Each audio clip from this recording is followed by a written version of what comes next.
Welcome, it's Glenn Hanson here from Vector Health and Performance, and today we're going to be looking at building an adolescent athlete from the ground up with a long-term view. Firstly, the thing that I know about building adolescent athletes is the most important thing is your coach's eye. So watching the athletes do what they do, giving feedback to the athletes, keep giving feedback until you get an increase in performance. Sometimes you have to give feedback 5, 6, 7 times before you're going to get the result that you want.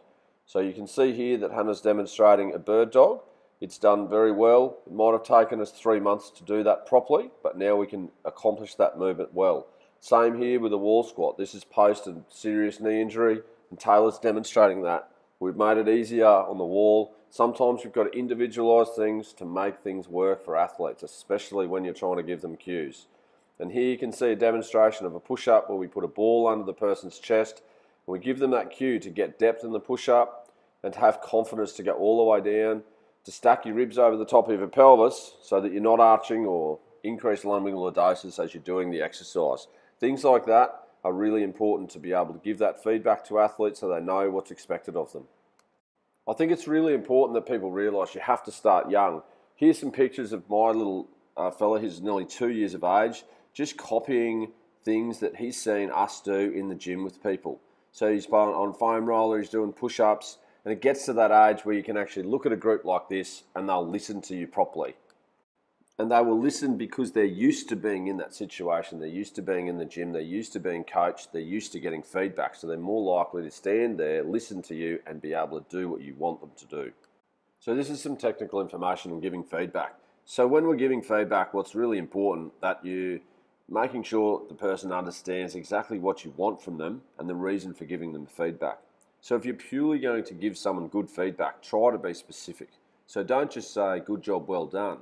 Try to say, good job, well done, I'm really proud of you because today you executed that plan where you're a lot faster out of the breakdown and you got to every single breakdown in a game of rugby, or in a strength and conditioning context says, I'm really proud of you today, the box jumps were great, you were really making a concerted effort to get as high as you can off the ground before you came down onto the box, you're increasing your power, and that's what we want to see out of your particular performance plan.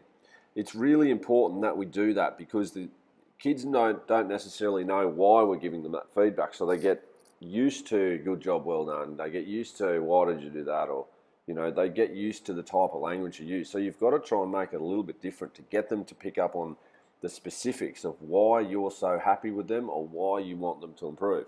When you're giving information about to improve, it's important that we give information and then we start asking a question.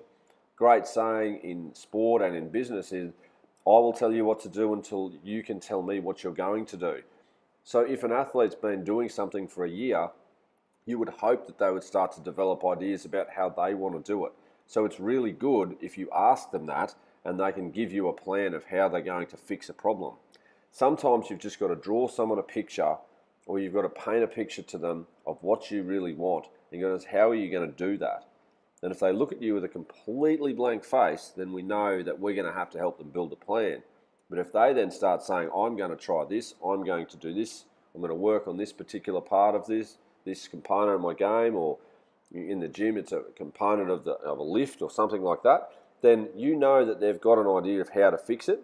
They just need cues. They might need a little bit of technical help. They might need help with planning the problem or the skill.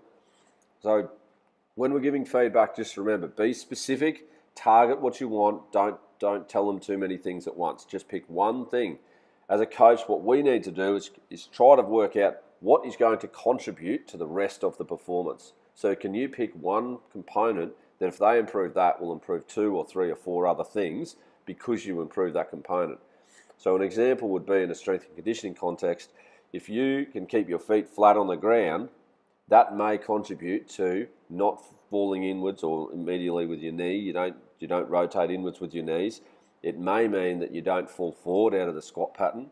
It may mean that you can generate a lot more power out of the bottom of the squat and through the mid-range of the squat just by keeping your feet flat on the ground. If you say that to a person, it's a very clear demand, and if they can't do it, then it's our job to find out why they can't do it. But sometimes it can just be poor habit. And you say that to someone and all of a sudden you get a much better performance outcome out of some very simple feedback. So just one couple of things to remember when we're giving that feedback: specific, targeted, make it nice and simple so that the person can relate back to that and then go out and try and live what you're saying.